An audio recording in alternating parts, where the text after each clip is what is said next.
നമസ്കാരം. യാത്രയിൽ നമുക്കെല്ലാം ഒരുപാട് അനുഭവങ്ങൾ ഉണ്ടാകാറുണ്ട്. പലതും നമ്മൾ കാലക്രമേണ വിസ്മരിക്കും, പക്ഷെ ചിലതൊക്കെ ഓർമ്മയിൽ തങ്ങി നിൽക്കും. ഞാൻ ഒരുപാട് യാത്ര ചെയ്ത ഒരാളാണ്. പ്രത്യേകിച്ച് ഞാൻ താമസിക്കുന്ന ഈ കറുകച്ചാലിൽ നിന്ന് പാലക്കാട് ജില്ലയിലെ നെന്മാറ NSS കോളേജിലേക്കും ഒറ്റപ്പാലം NS കോളേജിലേക്കുമുള്ള യാത്രകൾ എല്ലാ ആഴ്ചകളിലും യാത്രകളുണ്ടായിരുന്നു. ഒരുപാട് സൗഹൃദങ്ങൾ നേടിത്തുന്ന യാത്രകളായിരുന്നു. പ്രത്യേകിച്ച് വേണാട്ടിലെ യാത്രയിൽ വേണാട് എക്സ്പ്രസ് ഷൊർണൂരിൽ നിന്ന് പുറപ്പെട്ട് കഴിഞ്ഞാൽ കോട്ടയത്ത് എത്തുന്ന വരെ ഞങ്ങൾ പറഞ്ഞ ഒരുപാട് കഥകളുണ്ട്. പക്ഷെ ഇപ്പോൾ എനിക്ക് തോന്നാറുണ്ട്, ആ യാത്രകളിലൊക്കെ ഉണ്ടായിരുന്ന സൗഹൃദങ്ങൾ ഒരാളിനെ മിസ് ചെയ്താൽ കൃത്യമായി ഓർത്തിരിക്കും ആ കമ്പാർട്ട്മെൻറ്റ്. ഇന്ന് പക്ഷേ യാത്ര ചെയ്യുമ്പോൾ അടുത്തിരിക്കുന്ന ആളിനെ പലപ്പോഴും നമുക്ക് അറിയാനോ സംസാരിക്കാനോ താല്പര്യം കാണിക്കാറുണ്ട്. അടുത്തിരിപ്പോരനുജനെ കാണാൻ അക്ഷികളില്ലാത്തവർന്ന് ഉള്ളൂർ എഴുതിയത് കൃത്യമായി ശരിയാണ്. നമുക്കെപ്പോഴും ഈ മൊബൈലിലേക്ക് തന്നെയാണ് ശ്രദ്ധ. അതൊരു കാലം മാറുന്നതിൻ്റെ അനുസരിച്ചുണ്ടായ മാറ്റങ്ങളായിരിക്കാം. പക്ഷെ അതുകൊണ്ട് യാത്രകളിലെ അനുഭവങ്ങൾ കുറഞ്ഞു വീഴും. എനിക്ക് പറയാൻ ഒരുപാട് നല്ല രസകരമായ അനുഭവങ്ങളുണ്ട്. അതിലൊരു ഓർമ്മയിൽ തങ്ങി നിൽക്കുന്ന അനുഭവം, വർഷങ്ങൾക്ക് മുമ്പ് കോളേജിൽ പഠിപ്പിക്കുന്ന സമയത്ത് കൂത്തുപറമ്പ് വെടിവെപ്പ് നടക്കുന്ന സമയം, കേരളത്തിൽ ഒരുപാട് കോളിളക്കം ഉണ്ടാക്കിയ ഒരു സംഭവമായിരുന്നു അത്. അന്ന് മൊബൈൽ സംവിധാനമില്ലാത്തത് കൊണ്ട് ഇതൊന്നും കൃത്യമായി നമ്മൾ അറിയുന്നില്ല. അതൊരു വെള്ളിയാഴ്ച ദിവസമായിരുന്നു എൻ്റെ ഓർമ്മ.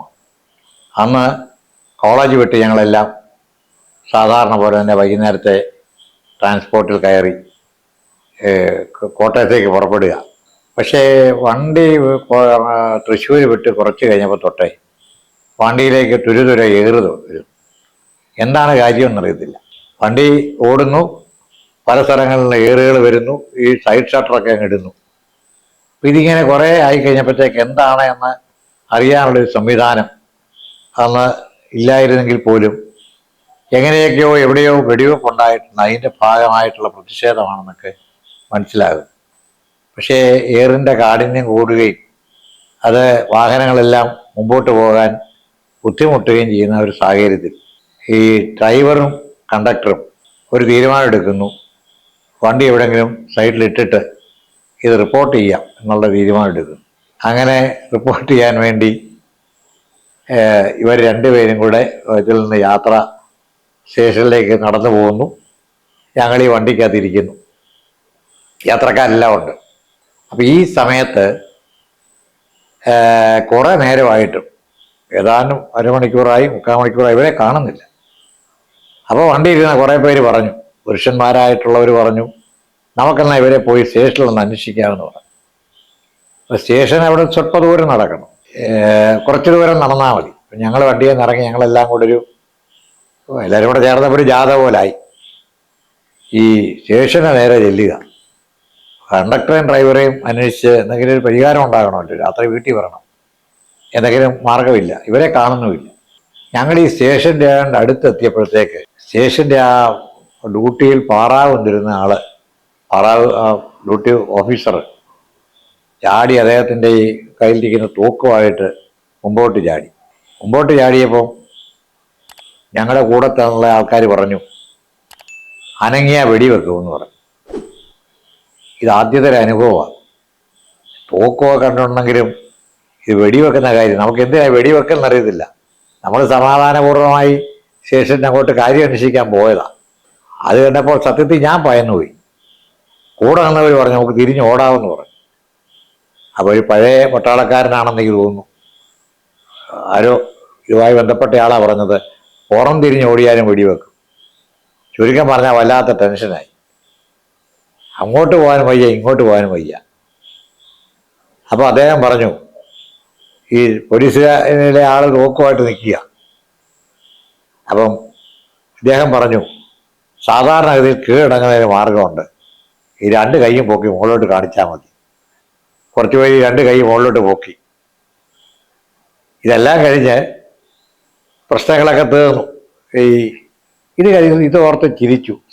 സംഭവിച്ചെന്താണെന്ന് ചോദിച്ചാൽ, ആ സമയത്ത് ഈ സ്റ്റേഷനുകളിലേക്കൊക്കെ വയർലെസ് സന്ദേശം വന്നിരുന്നു.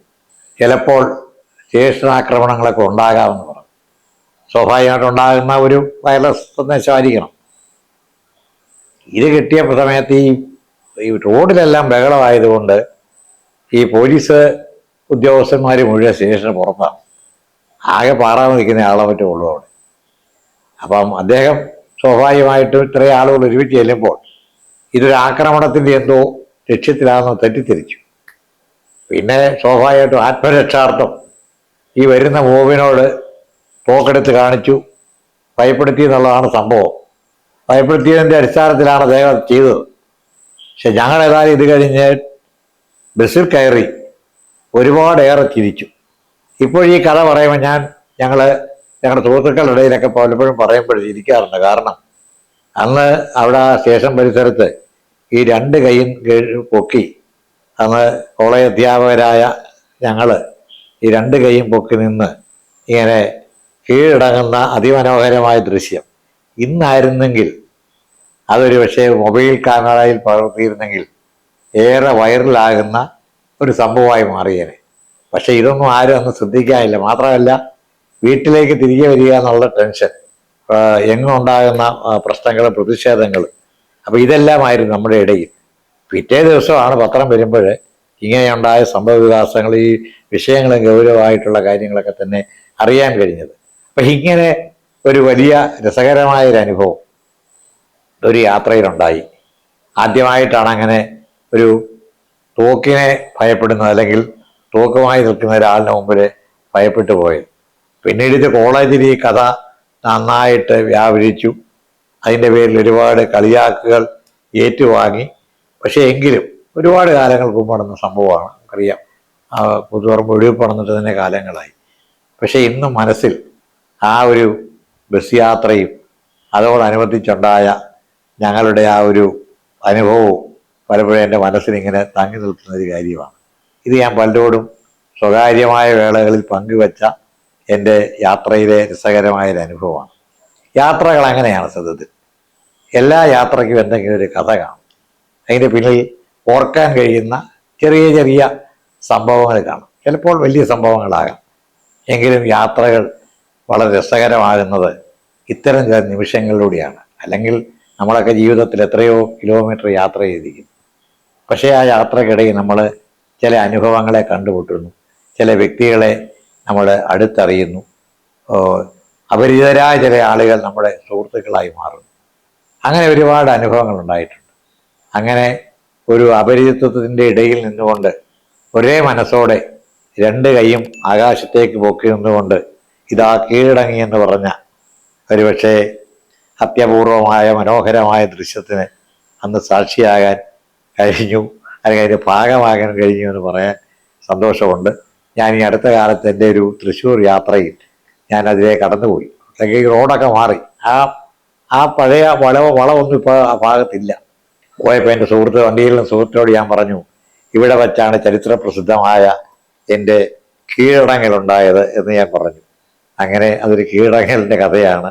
പക്ഷേ ആ കീഴടങ്ങലിന് ഒരു രസമുണ്ടായിരുന്നു. കേരളത്തെ പിടിച്ചു കുലുക്കിയ ഒരു രാഷ്ട്രീയ സംഭവത്തിൻ്റെ പശ്ചാത്തലത്തിലാണത് ഉണ്ടായത്.